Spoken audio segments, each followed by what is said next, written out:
6 months in jail or a $200,000 fine. So it's got a lot of people scratching their heads, not too sure what is going on. The Canadian Food Inspection Agency presents itself as a science-driven body, collaborating with stakeholders like vets and virologists and specialists, and yet here we sit with science that they completely deny.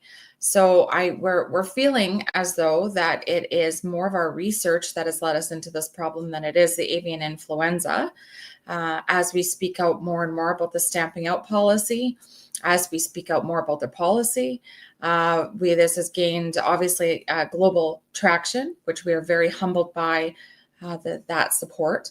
But we've asked everything from day one. We've just tried to work with Canadian Food Inspection Agency, letting them know that we have an opportunity here for not just economic opportunity for Canada, but for treatment for just what we're going through right now, the avian influenza crisis, and offering stability in that on a global scale. So we have a growing number of supporters, a growing number of people that want to be part of this. It's a wake-up call for our agricultural industry, and we're getting phone calls from farmers across the world. So those two controversial PCR tests from the very beginning that ran at about 45 cycles have led us to this position. Yeah, and I have to say at this point, we lost the first 2 minutes for some reason at the very beginning here. So I want to reintroduce you, Katie. It's Katie Passathne, this chief spokesperson for the Universal Ostrich Farm in Edgewood, BC. And my apologies to viewers. We, for some reason, lost that first 2 minutes. I don't know what happened there, but I want to reiterate what this is about, because I'm seeing some comments this morning about people saying, why are we talking about ostriches when there are so many other more pressing problems? And I like to tell people, this is not just about ostriches. For you, for your family farm, you're darn right it's about ostriches, it's about your livelihood. But I think this is symbolic of government overreach and government stepping into our lives and assuming it can just take things away from us. It can usurp our rights and tell us that what the things that we own are no longer ours, and the rights that we think we have, we don't really have. We have to relinquish these. So the problem here in the farm, of course, is that you had possibly two of the ostriches diagnosed with avian flu. And as you just said, that's not 100% certain that even happened. But you folks are fairly certain that this herd developed herd immunity to avian flu. Yeah. Sorry, go ahead, David. Yeah. So that's there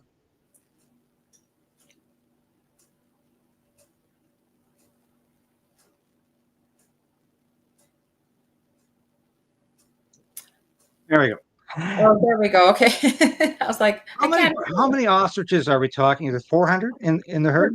Yeah, we're just under 400. We've had a couple that have been shot unnecessarily. It was super disappointing that we don't know who shot them, but we've had a couple deaths on the farm. So just under 400, and they're doing absolutely amazing and healthy. So we're 134 days healthy, natural herd immunity animals that we just had Jocelyn here, the young girl that was the one confirmed case in Canada. And that was a beautiful visit. She's a beautiful girl. She wanted to help save the ostriches.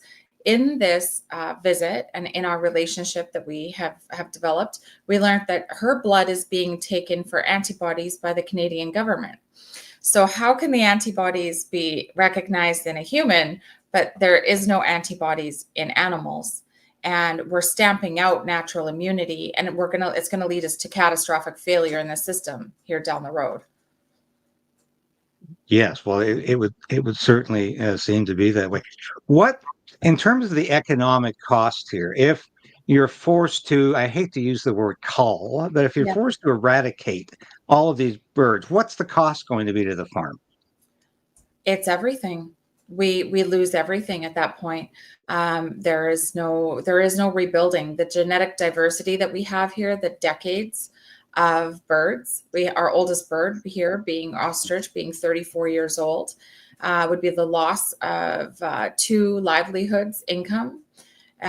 It would be something that people say, why don't you just cull them and just restart or repopulate? It doesn't work that way with the animals that we've grown up with. I've grown up with them. They've grown up with me. They've been touched by my mother's hands every day of their life. And there is no rebuilding that. So it would be a total loss. I keep saying too, this is where we run into the problem, and where the wake-up call is for our agricultural industry is we have our farmers that are getting culled. The animals are getting culled. They repopulate. They might do this once, they might do it twice, and then the farmers are getting tired. They don't want to repopulate. Who wants to see all their animals be destroyed and slaughtered time and time again? So our farmers they're getting out of the industry. So we're putting our food security at risk. We're losing our genetic diversity.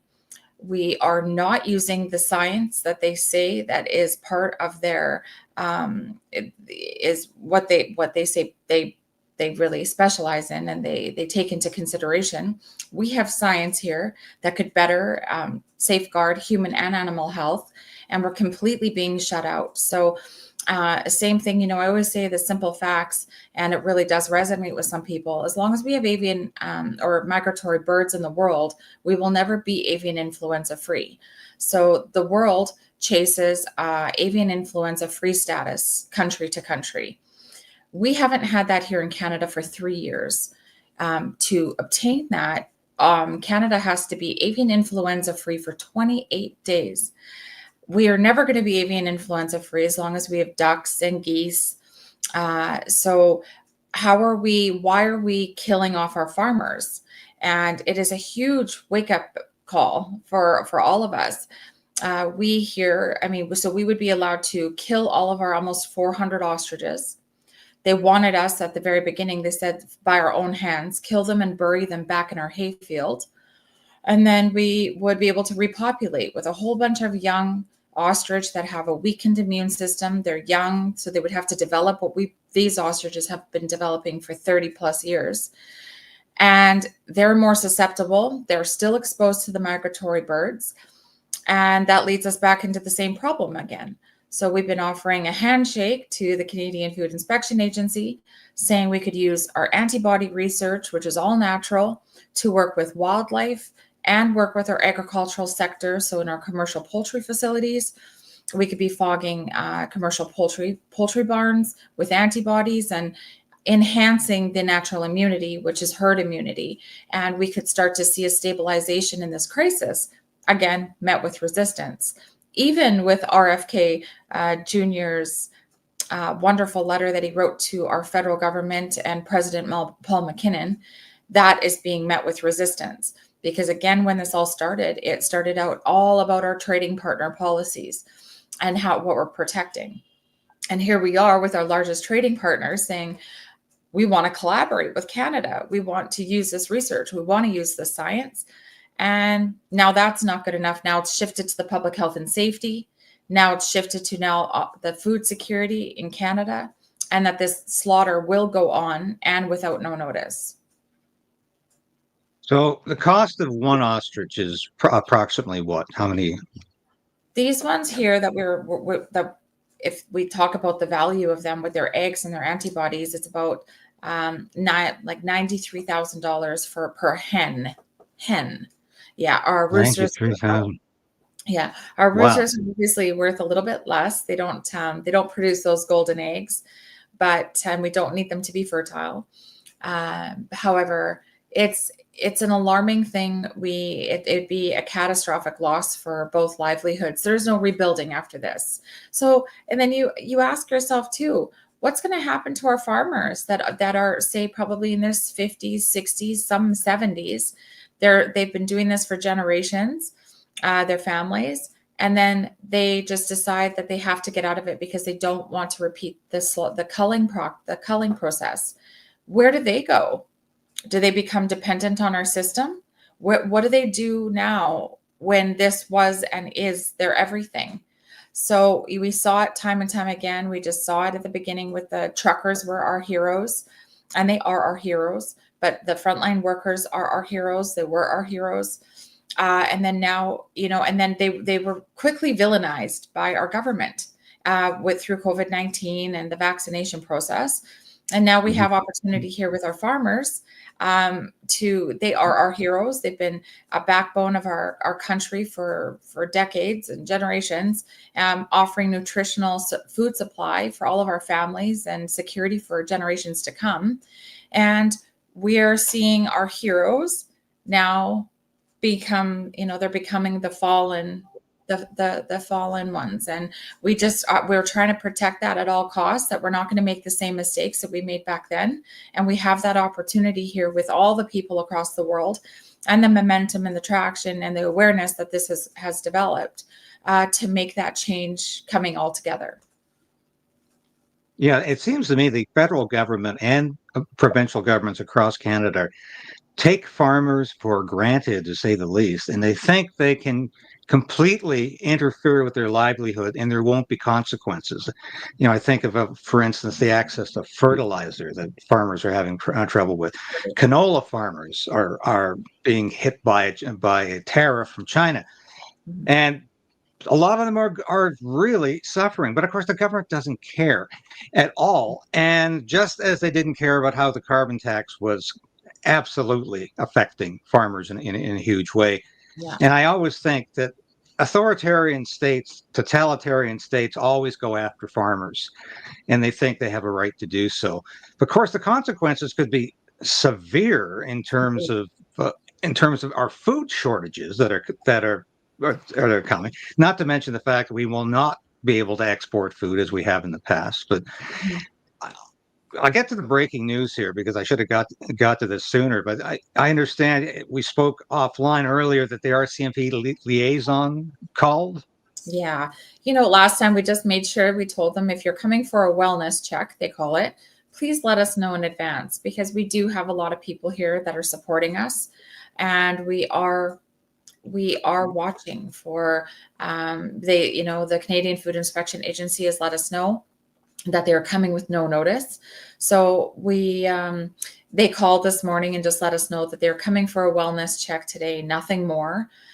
But this is the second time now in would be 2 weeks. So I have let everybody know here that they are coming, and they're really great. They're really kind, want to support, that they are trying to do their job. However, I have let them know too, and we had that discussion that, this is about your families too. This is about your children and your children's children having the right to sustainable, nutritional food supply that's going to last generations.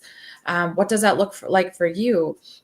And unfortunately, they said that they have a job to do, which is it's sad, because when you come here, you will very quickly see that we are a very humble, quiet group that has been growing, that just wants to see that the change be made and be heard. That these animals, once you come here and you see them, take pictures of them, and you look at them in their big, beautiful eyes, you see the world shining back at you. They are absolutely vibrant and healthy, and being met with that resistance to not be able to test them as a farmer, that should be a right to test them, not a crime. And we're being met like it's a crime with that 6 months in jail threat and $200,000 fine. So I don't understand the methodology of not being able to test them. This is about the rights of the Canadian people. This is about the rights about people for people all across the world. And so I do understand the RCMP and the liaisons have a job to do, but remember, underneath all that, those badges and those jobs and those positions, we do need to stand up and take a stance. And regional district of the Kootenay boundaries over here, we found out a landfill was contacted about receiving all of our carcasses. And I had made it just in time in the board meeting to speak. And that resulted in the board passing a motion saying that they wanted a test done. They wanted a new test done from May 15th on. So, and if one had been performed before that, which was the controversial PCR test, and they had a unanimous motion to make sure that these animals are tested. They want them tested before they will accept them at the landfill to prove that they are sick.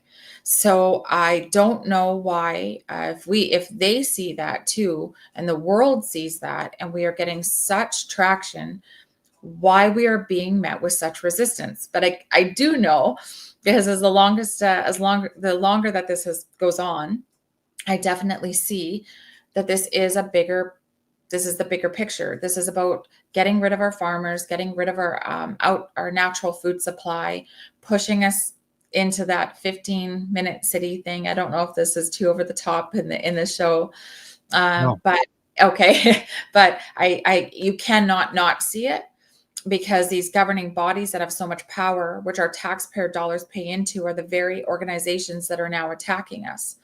And we're just being met with resistance. Nothing makes sense.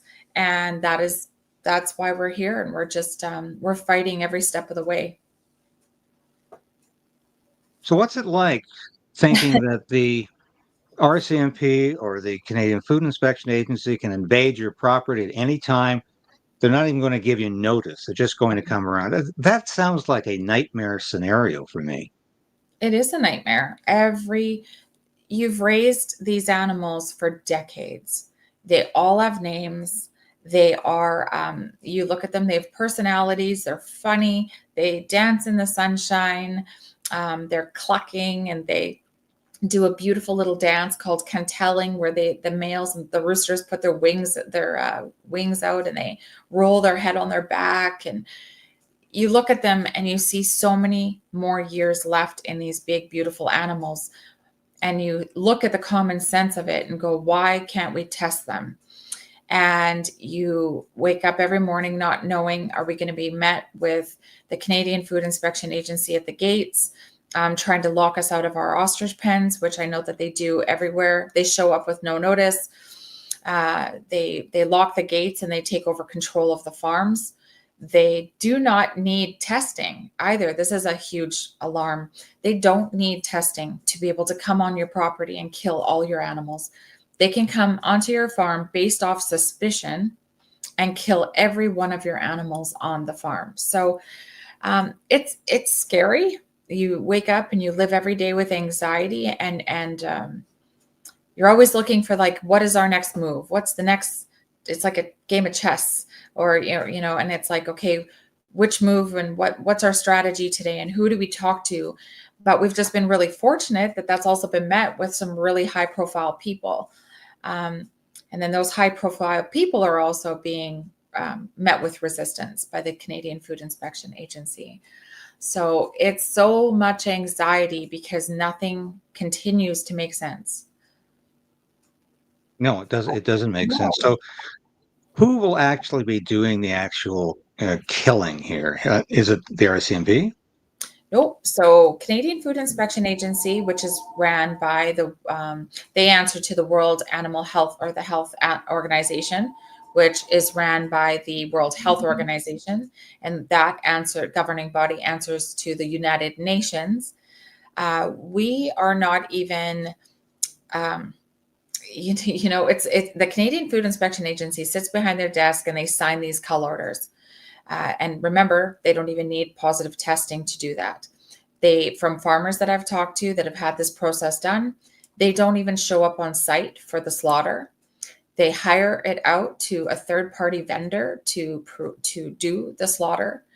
On one of the few visits that the Canadian Food Inspection Agency visited here, they asked us if you had to kill them, which we were supposed to have had them killed by February 1st. They said, how would you do it? And we were like, we're not telling you how we would kill them, because there's no healthy way, or there's no way to kill healthy animals. There is no way. It's against the criminal health or the criminal the animal code. You they're healthy animals. There's no positive way to kill healthy animals. So I don't know what that looks like. We don't even like thinking about it, because obviously that's why we've been fighting now for almost 5 months. If you can believe that, 5 months that we've been on this process. But I don't know what that looks like. We don't even want to think that we're going to get there. We did file an appeal. We have an appeal that went in on Monday. Now we go for expedited case management conference, which we're trying to put in another emergency stay order to just stop and give us a little bit more time to make sense of all of this and come up with some collaborative effort to still work with Canadian Food Inspection Agency. So you're telling me the Food Inspection Agency and the RCMP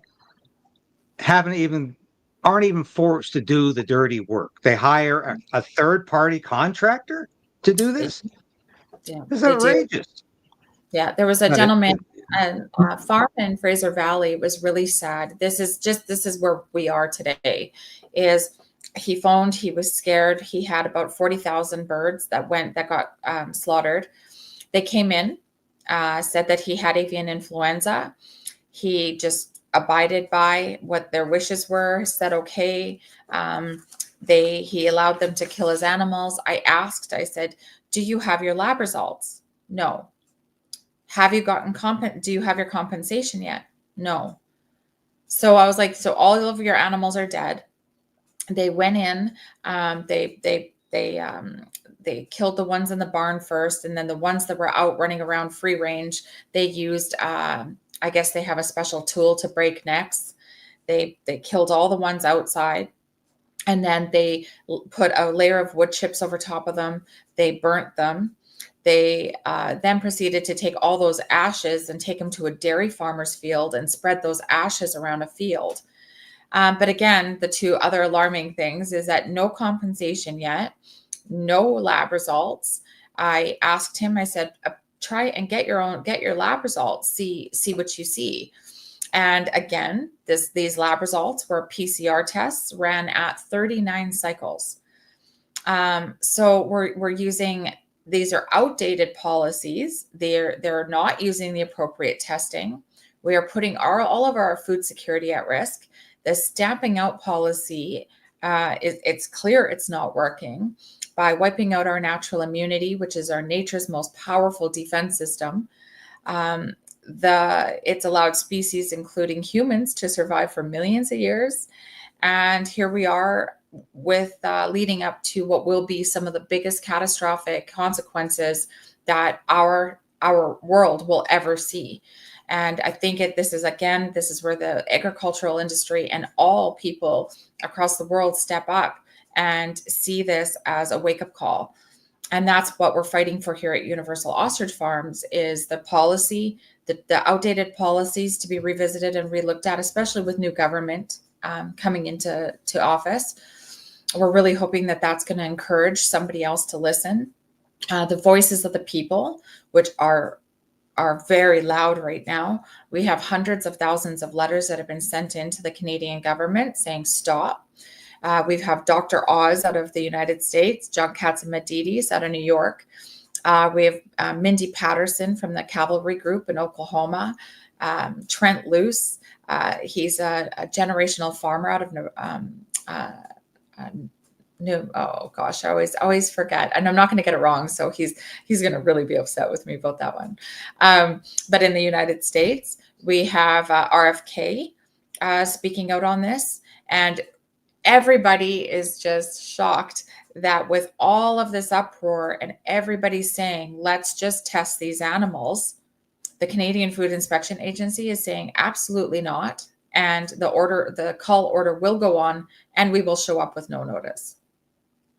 Well, you mentioned Dr. Oz. I understand he's offered to relocate the birds. Is that feasible? Is that something you could do? No, it's not. We're under quarantine. So moving them would, we're trying to do this as legal as possible, work with the governing bodies that are in place that we should be able to use. And it is not possible. If it was, and if we could get some sort of, something could happen and that's the only way to save them, then absolutely we would take every opportunity. But right now we are just trying to make sense of this on a common sense level and try and get heard through our own government. We sit here with, it's the controversy has been going on now since December 31st. So December 31st was our cull order was signed. So that's over the 134 days. I think that's 100 and we're in the 140s being under quarantine. So it isn't, I'm so grateful that these people are phoning and these people with such a big name are trying to assist. But it's a scary situation. And I think that, on a global scale, we just keep gaining that momentum, and it's for a reason. So I feel hope there. You mentioned the letter sent by U.S. Health and Human Services Secretary Bobby Mhm. Kennedy Jr. Yeah. Obviously, that was appreciated. Do you think it's going to have any impact on this government? I don't know at this point. I don't, I want to have hope it does, because they are our biggest trading partner. And this is all about trading partner policies. If you want to go back through all of our affidavits and all of that, of the expert witnesses from the Canadian Food Inspection Agency, this is all about trading partner policies. They say that they're protecting the policies, or they're protecting our food industry, or our trading industry. And so I don't know how it cannot be recognized by our government that our largest trading partner is saying, let's collaborate and use the science to better animal and human health. But I don't see them. They're just still meeting us with resistance, and it's really, really sad to see. This is about the rights of Canadians, and the outdated policy that needs attention. It's clear that the stamping out policy isn't working, and I just don't. We're all scratching our heads, I think, around the world. We don't understand how there hasn't been a positive, a loophole for all of us to work together and see. We are a recovered flock. There is no recovered flock research. Remember that when we're killing these animals, when you have to kill an animal, they're alive. So you're killing the healthy ones. And you don't kill the survivors. Those are the ones that we should be protecting. Otherwise, should we, I asked this Canadian Food Inspection Agency vet when she was here at the very beginning, I said, what are you going to do with all the mallard ducks that flew into our pen just before this happened? And she said, nothing. That's wildlife. What are you going to do? Kill all the wildlife in the world? That's crazy. And I was like, well, then how is killing our almost 400 ostriches at the time? How is that going to change the world? Well, that's an excellent observation. It's crazy over here, but not over here. Reminds me a bit of during the COVID pandemic, where it was okay to go to bars and strip clubs, but not to church or Yeah. to the gym, because that Yeah. was somehow not safe. But it was safe over here. And when you went to a restaurant, it was somehow there was a bubble zone over your table, so you didn't have to mask up there. And it was safe there, but it wasn't safe at the door. And this is the insanity, of course, that we're hearing from the government. And you referenced it earlier. And no, you're not going beyond the broader implications when you talk about 15-minute cities, and when you talk about Yeah, that's what good. is behind all of this, because this is not science, is it? No, This is not about science. no, but yet they'll use science in lab grown meat. So there's science there. There's science using tumor cells to rapid grow that meat. There's science in, creating a sustainable meat product for people to eat after they've eradicated all of our natural food sources. And I know in some of our case management conferences, there was an alarming sentence made, and it said all outdoor animals pose a threat because they are all exposed to migratory birds. So what does that look like for Canadians, for everybody through the United States, through Europe, through all across the world? What does that look like?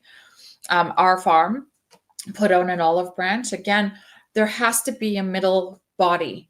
We have the Canadian Food Inspection Agency and the World Health Organization and United Nations, and then we have wildlife, but they're not talking. There's no collaboration between the two, saying how do we save the middle, which is the agricultural sector and our outdoor animals and our cattle and our pigs and our sheep, and our pets. Because you just remember in 2005, when avian influenza first started, they weren't just killing livestock, they were killing people's domestic pets. So we are knocking at the door of something that is super scary. And if we don't all get on the train together, we might as well all jump off, because we're not going to have a train to protect anymore. So they say science, they pick and choose out of their policy when they want to use it, how they want to use it. And that's alarming as well. We've had such the government traction too. We had the chance to go to the legislature. Thank you to Jordan Keeley out of the Northern Peace region. That was a really interesting experience. Met with Lana Poppin, explained our whole situation and what we offer here, that we offer groundbreaking technology that could help stabilize this crisis, put Canada on the map for it. And again, then about 3 hours after that meeting, we got got an email that our judge that overseen that judicial review of April 15th, 16th, he had a decision made. And that decision made, again, led us to this new open cull order, because he disputed each one or dismissed each one of our disputes. So this is, we're being met with such resistance that this should be a huge sounding alarm bell to all agricultural farmers. And we're getting calls from farmers around the world, like I said, that are scared. They're like, what do we do? What do we do when they show up? And we've said to them, start testing your own animals now. Start a log, start testing your own animals, protect yourself.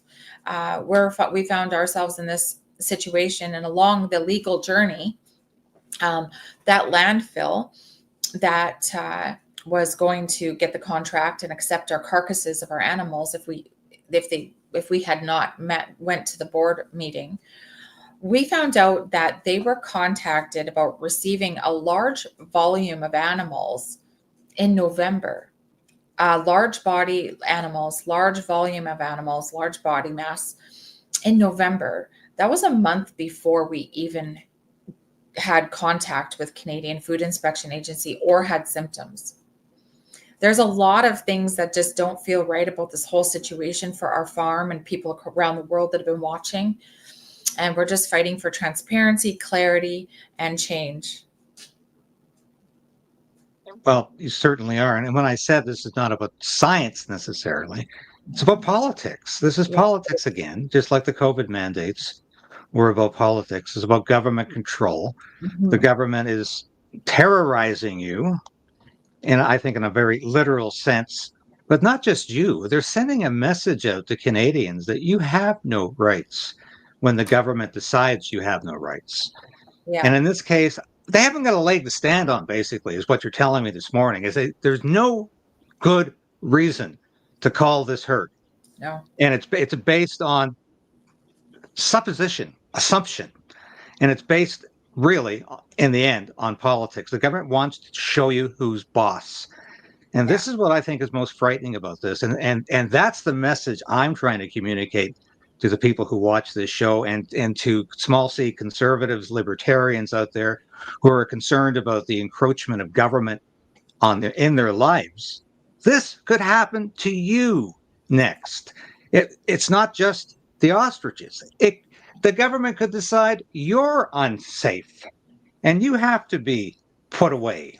You have to be isolated. And of course, we saw that during the COVID pandemic. We saw people in Australia literally put in concentration camps to isolate them, had their rights completely removed, all because of assumptions that were being made. And I have to be careful when I talk about the pandemic, because we're still not allowed to be completely transparent about that period. But this is about politics. This is about the government telling you who's boss. And I think this is so tragic to me. When you describe Mhm. what potentially could happen here, I'm Yeah, thinking this is beyond sad. This it's is beyond just it's all. shocking to me that we Yeah, in a country like Canada, the government can invade your property, take away your property, take away living animals yeah. and do away with them with a third party, wash their hands of this and say, well, it was all based on science. And No, it's I'm absolutely frightening to me. And it plays into where we are going as a country with this Orwellian state where we're not allowed to question authority. We're not allowed to question the so-called science, which seems to change every day on the whims of the government. And I hope Bobby Kennedy's influence will have some positive effect here. I hope Dr. Oz's influence will have some positive effect. I hope there's going to be a dawning sanity with the federal government. But when this whole thing started, though, Katie, this yeah, avian flu, I said, "Oh no, yeah, here we go again. It's going to yeah, be another crisis." yeah. And do you think they're still trying to shape this into another pandemic, another crisis, so they can not only take away your birds, but take away our rights and once again proclaim lockdown. We're going back to lockdowns. We're going back to mandates because we have to protect you. Do you think that's possible with this? Absolutely. Absolutely. And that's what we're fighting for is here we are protecting all of the animals, offering the olive branch. And if the word pandemic is being thrown around, which it is, and they've thrown it around the U.S. and the next possible pandemic of the avian influenza crisis, how are we not looking for a solution? We've offered a solution. We're offering us. Isn't it worth a shot to try to use the solution? And Canada, if you think about 550,000 doses we purchased of the avian influenza vaccination. Then you start going down, like as this has gone on, it's crazy where your mind goes. But I started to do research on how many commercial farms are there in Canada. You take that and you times it by about 2 to 4 workers, and by golly, it's just like our healthcare workers. So it works out to be about 550,000. So are we going to now mandate our farmers to have vaccinations to raise their animals? These are vaccinations that have not been properly tested, just like in COVID-19. During the COVID-19 pandemic, through some of the interviews and people that I've talked to, I think the number was 17 million people had lost their lives. But a lot of those are the vaccination illness, vaccination death. So I don't know where this is going, but I know that we have a natural solution. Herd immunity should be protected. Natural immunity holds a place in the world. We visited with grade 6 class yesterday. They made us a ton of posters and they were the sweetest kids. And we walked in there and some of their questions were like, it was mind blowing. These are the people that should be leading the country. They had the most common sense, but they were just shocked that this is what's happening to the animals across the world. And they understand that they have antibodies. They understand that they have natural immunity. And if one kid gets sick in the classroom, you don't get rid of all the other kids. That it runs its course, we gain our immunity and we move on.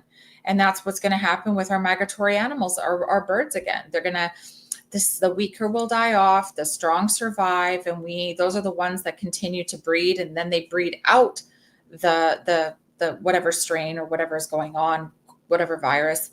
And then those are the ones that are healthy. You eventually adapt and you grow and you get antibodies. But this grade 6 class, we reminded them. We said, you guys are the up and coming generations and the generation that is going to lead the world.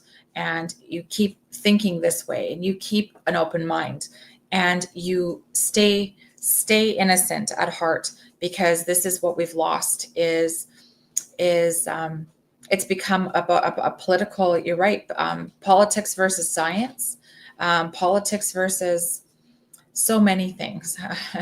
And here we are sitting, just asking for the common sense approach and the freedom for this not to be a crime to test our animals, for it to be a human right and a farmer's right. We are the experts in our industry. I don't understand how the Canadian Food Inspection Agency, remember also, which our farm is not for food consumption. We don't trade, we don't sell across the border. So we have the Canadian Food Inspection Agency at our door, but these governing bodies, that are paid for by our taxpayer dollars, are not consulting with us, which are the experts in our industry, with our animals. They're not approaching the cattle industry. They're not approaching us as experts of our ostrich industry that we've been involved in for decades, asking us how do we work together? What does this look like for you? How do we help you? How do we isolate the problem and help you clean up your farm? It's about eradication. It's solely and purely about eradication. Then they walk away, and then they allow you repopulate. In some instances, they're very happy and eager to help you repopulate with animals that they bring forward. Remember the one farm that actually got an exemption. So they give you this exemption package as a possibility of getting out of the culling or the need to cull. They misled us with an exemption package. It was a Unit 1 distinct exemption package based on a commercial poultry facility, which we could not answer any of these questions properly. And in that exemption package, it asked a bunch of questions, all tailored to turkeys, geese, ducks, and chickens. And we said, there's nothing in here that labels or lists ostrich. Why are we filling this exemption package out? And then they told us that we had to fill it out or we were in non-compliance and automatically were denied that option. So we filled that package out. And of course, I think it was like 8 days later, they came back with the cull order that we had to have all the animals on our farm dead by February 1st because we did not qualify for that exemption package. So that was very misleading. In this all, with that exemption package and we finding out that it is a possibility to get an exemption, there's only been one exemption made. And it was for a commercial turkey farm in, I think it was Ontario. And when you start to do the research, because they redacted the name in the affidavit, when you start to do the research, it is a genetically Hendrix genetics. It's what do you call it? Sorry, it's like a hybrid turkey farm. Well, the hybrid turkey farm it's government funded. So the one exemption that they gave to a poultry farm, a turkey farm here in Canada, was funded by their own money. It's as the layers go, I love Connie Shields. She's so fantastic. And she said something to me once, and she said, you go down a rabbit hole so far, it's so dark, you need a flashlight to get out. Like it is such a long, what a big story. It's just, it keeps growing. And I know I've probably swallowed, I don't know how many bottles of red pills in the past 5 months of just like truth. Things 5 months ago as just a farm girl, mom, and a wife. You go to work, you wake up, you make breakfast for the kids or dinner, you pay your taxes, you have to pay your bills, you come home, you're tired. We all repeat this cycle, and news has gotten it's lost its trust in mainstream media and stuff with people, and it's always so negative that we don't even turn that on anymore. So it's hard to not it's hard to see this stuff when you're caught in the rat race, but it's a huge wake-up call. The economic repercussions that this is going to have, culling healthy birds, the catastrophic failure if we lose genetic diversity, if we lose our natural immunity within our animals, we're setting ourselves up to be fully reliant on annual vaccinations because we will have no natural immunity. So we are setting ourselves up for catastrophic failure if we don't stand up here today. Yes, and we know how safe and effective those annual vaccinations can be. And that's that to me is the root of this. So you're talking about the biological consequences, Yeah. and of course the political consequences. I think are quite clear. If the government can come and cull your herd of ostriches, well, they can come and expropriate the grain from a farmer because it's needed someplace else. Yes. That's called Soviet Russia under Joseph Stalin. That's the collectivization of farms, the forced collectivization of farms. Anybody who says to me that, how is this relevant to the larger picture here in Canada? And I say this is the larger picture. This is the Yeah. government usurping basic individual rights and collectivizing farms by saying, we own it. We own your produce. We own what you have on your farm, and you have no right Yeah. to even object. And we're going to come in the night and do it. And this whole scenario to me is just so Stalinist, so damn communist that I find it absolutely chilling. And it's the reason I'm interested in this story, because to me, it's emblematic of Hmm. where this country is going. And there's just so many people who will say, well, okay, we'll let this go on. It's not going to affect me until they come for your pet. Hmm. As you know, you've referenced that before. Until they come for your cat or your dog, then maybe they'll get it. Maybe they'll understand this is about basic human rights. And the other farmers who say, well, I'm not into ostrich farming, but when they come for your grain or where they come from your produce, because government assumes we own it, you don't own it anymore. Hmm. That to me is the bottom line here. And I find this story to be something we got to keep talking about, because if we Absolutely. don't talk about it, we are going to be silenced on a lot of other issues. The new stakeholders at the table of Canadian Food Inspection Agency and these governing bodies needs to start being some of the experts in the agricultural industry, which is the farmers. The farmers need to start to have a voice. The farmers deserve that. The farmers need to start demanding that, and that is what we're demanding: is that our voice needs to be heard. We are asking for nothing far-fetched. We're asking for the simplest task, which is to test our animals without being met like it's a crime. But we need to start looking at who do these governing bodies answer to. How do we change the policy? And that's all we're trying to do here is say, hey, stamping out has been in effect since 2001, 24 years. It's time that we look to see, is it doing more harm than good, or is it working? Well, it's not working. We're putting ourselves closer and closer and closer to food shortage. We're seeing the rising egg prices. We're seeing the shortage of chicken. We're already seeing it. And I just don't know why we're going to let it get any further as a country. We need to take, I said, go to your next door neighbor if they're a farmer, and make sure. Sorry, it makes me emotional, but like, go knock at their door and just say, hey, I support you. I support you raising these chickens. I support you dedicating your life to giving us net nutritional food for my children, for my grandchildren one day, because they are heroes. They are heroes, and they should stay heroes, just like these Yes. ostriches are heroes. They've made it for decades through their lives, and we don't even know the environmental challenges that their immune system has seen. That, like, what have they went through? What antibodies all do they have? We do know that one side of our whole farm, more than 3/4 of our ostriches never even had a symptom, and there was no death. We ran tests on their egg yolk that we had that was with a scientist because we were doing antibody research, and those ostriches from old egg yolk from 2020 have H5N1 antibodies, showing we've already had pre-exposure, and all of those ostriches that had pre-exposure have herd immunity. They never got sick.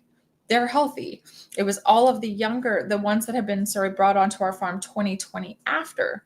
were the ones that had to develop this herd immunity through whatever came through our farm in December.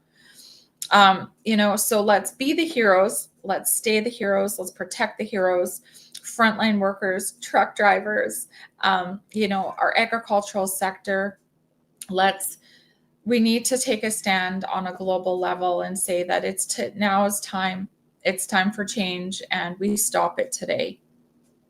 How can people help in the best way, Katie?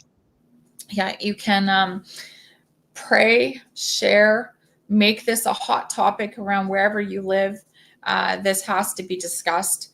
Bring it up, even if you're in a lineup at a store. Ask somebody, do you know what's happening with the ostriches? In Edgewood, British Columbia. Our legal bills are obviously growing in this plight. Money is ammunition in these kinds of things, and so you can go to saveourostriches.com, saveourostriches.com, and that will give you 3 different options to donate to our legal fight here on the farm, and just keep discussing it. Go to your farmers if they're neighbors. Go to support your farmers markets. Continue to try to protect our nutritional food sources that are all natural, because we're seeing them rapidly decline.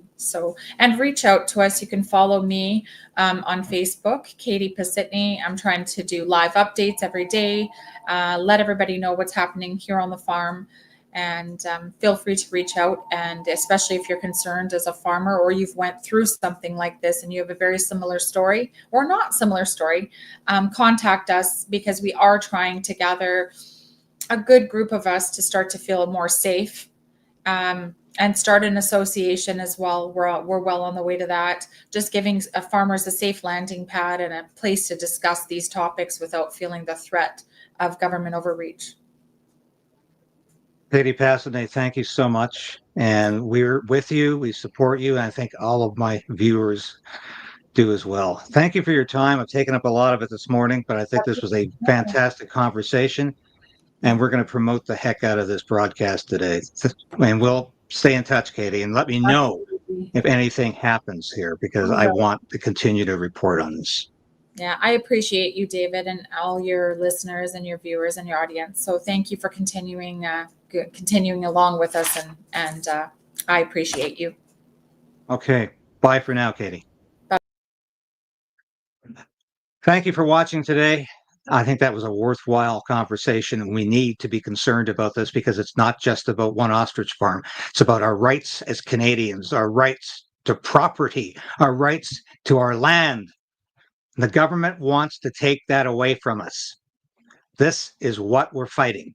This is emblematic of the fight. Thanks for watching. I'll be back again tomorrow, perhaps even this afternoon, with more of the news you need to know. Godspeed.